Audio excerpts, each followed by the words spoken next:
For 2 good years now, I've been living in the province of Limburg, which is the easternmost of the 5 Dutch-speaking provinces, which together form the region of Flanders in Belgium. I live in a small municipality called Diepenbeek, which is surrounded by other municipalities like Hasselt, Zonhoven, Genk, Alken, and Bilzen. It was a very small municipality estimated at 41.19 kilometers square with an estimated population of 18,337 as of January 2012. It is home to Hasselt University, which is slowly expanding to Hasselt itself. This little city serves me a whole lot because I was able to meet other Cameroonian and other African students. I was able to create friends, create acquaintances, and I was able to assist with the Cameroon Students Association, which is Camu Hasselt. And I was able to just meet new people. Diepenbeek gives me jobs and stability. I was able to earn enough that could take care of my needs, take care of everything that I wanted without me having to stress a third party. I created so many memories in Diepenbeek, and I can boldly say that I created my own family in and around Diepenbeek. But sadly, that didn't last because I had to move. If you follow me on social media, be it on TikTok, Instagram, and here on YouTube, you know that I have a passion about sharing valuable information when it concerns studying and living in Belgium. I have a community of more than 3,000 students combined, so I talk to students on a daily basis.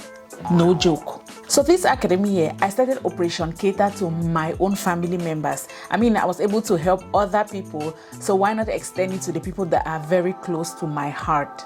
I was able to work on my sister's admission and her visa, and I'm proud to say that my sister is here in Belgium. Actually, she's the one who did this hair for me.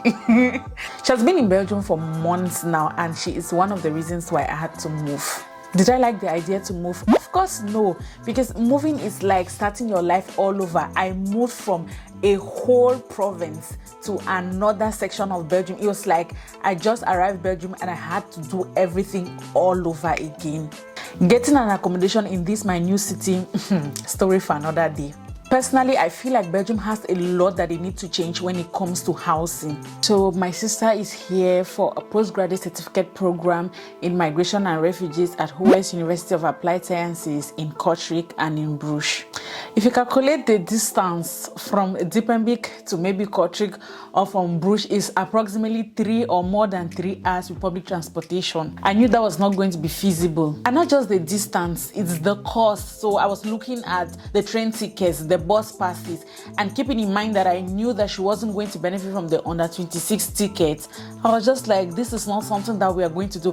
And even if she wants to use the reduction card and get and pay lesser than every other person, it was still going to be expensive. So what's the point of living in Diepenbeek when we can just move closer to where she's going to study? So I set out to look for a place that we could live in a city either in between Bruges and Kortrijk or anywhere close. I started with the city of Ghent and its environs, and basically all the small communities and municipalities around Ghent. It's house hunting o'clock, so come with me to Ghent as I'm going to look for a student accommodation for 2 students. I do not know how lucky some of us were, those of us who live in Diepenbeek and Hasselt, when it comes to student accommodations and pricing, until I had to go to Ghent. I have a TikTok video up on my TikTok account. You can go and watch, because there I share some of my experiences of looking for an accommodation in that area. After months and months, when I say months, the day her visa was granted, I started looking for a place. When I say months of searching, I'm not joking. After months and months of searching, so I got a studio in a city in West Flanders called Roeselare.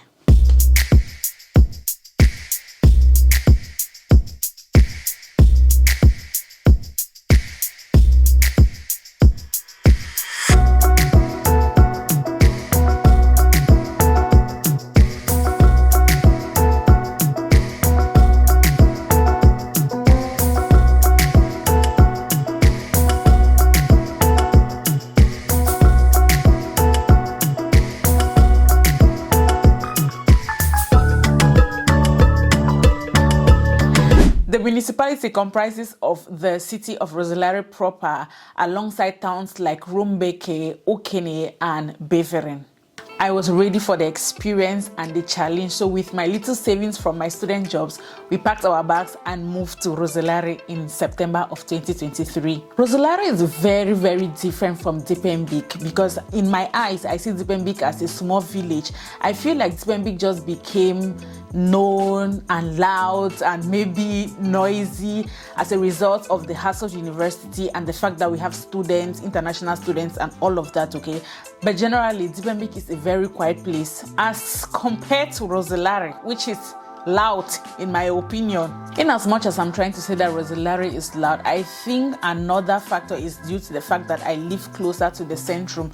And mind you, I'm not somebody who likes to live in city centers. I always like to live away because when you live away from the city centers, they are more quiet as compared to where I am now. So maybe that's why I'm making a generalization that Roeselare is loud. Looking at my past, I don't like to live in city centers, so I decided moving to Roeselare that I wanted to be closer to everything, closer to the station, closer to the shopping centers, closer to the supermarket, closer to food, everything. So that's why I chose where I live right now. So if I do my calculations from where I live to the main station, it's like 7 minutes with the bicycle. So everything is just close by. If I need something from Zara, 6 minutes I'll be there. If I need something from Colruyt, 5 minutes I'll be there. So yeah, but then again, we are going to be talking about a studio tour another day. I am not sure that I'm ever going to do a studio tour. I'm sorry. Another reason why I like Roeselare is the fact that I saw other immigrants, and not just other immigrants that look like me.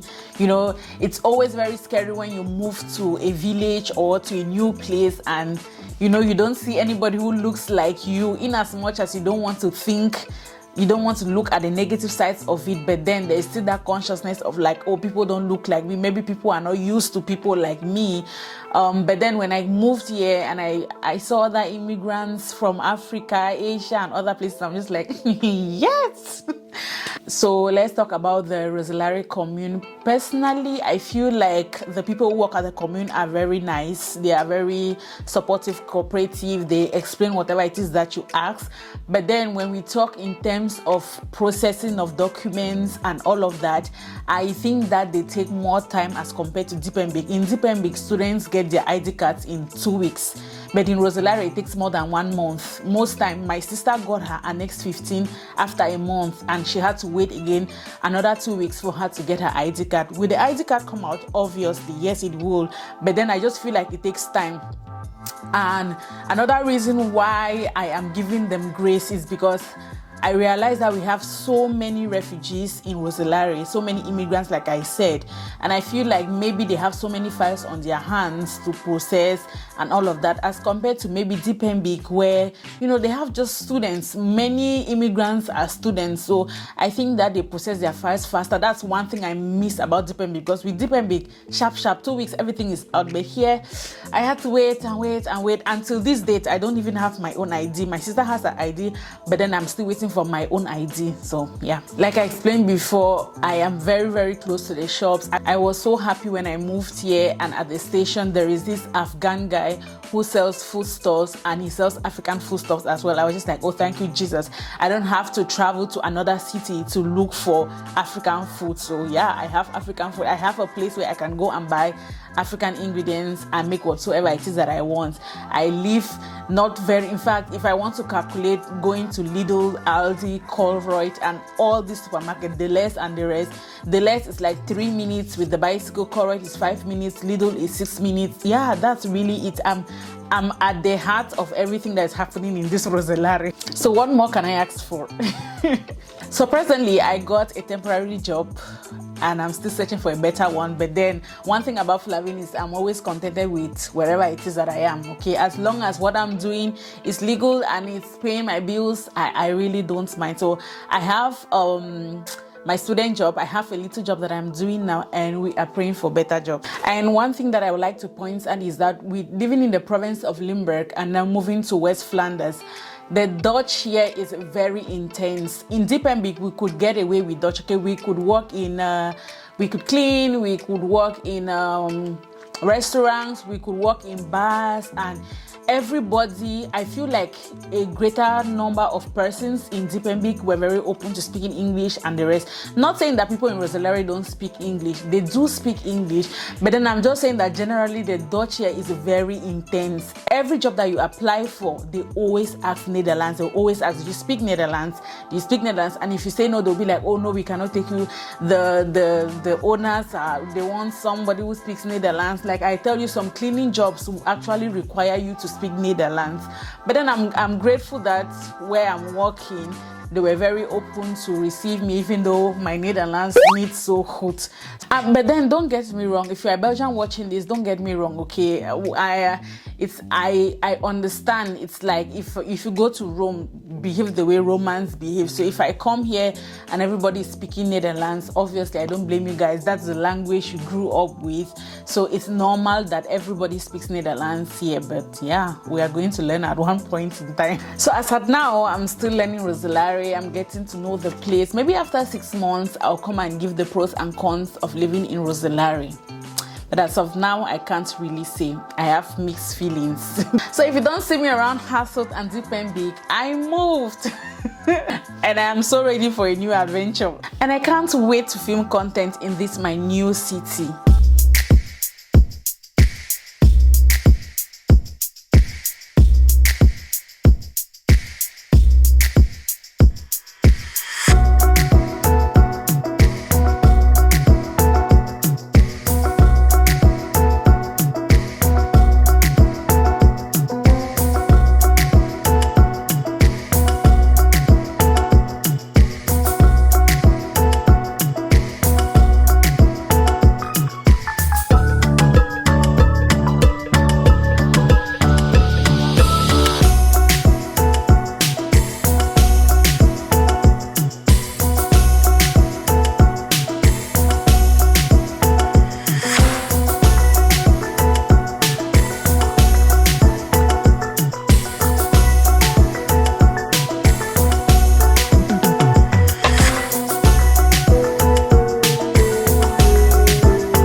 Enjoyed this video. Let me know what you guys think. If you want me to make videos around my city, please let me know, okay? And I'm going to do just that. I'm called Flavine, and I'm going to see you guys in my next video. Bye.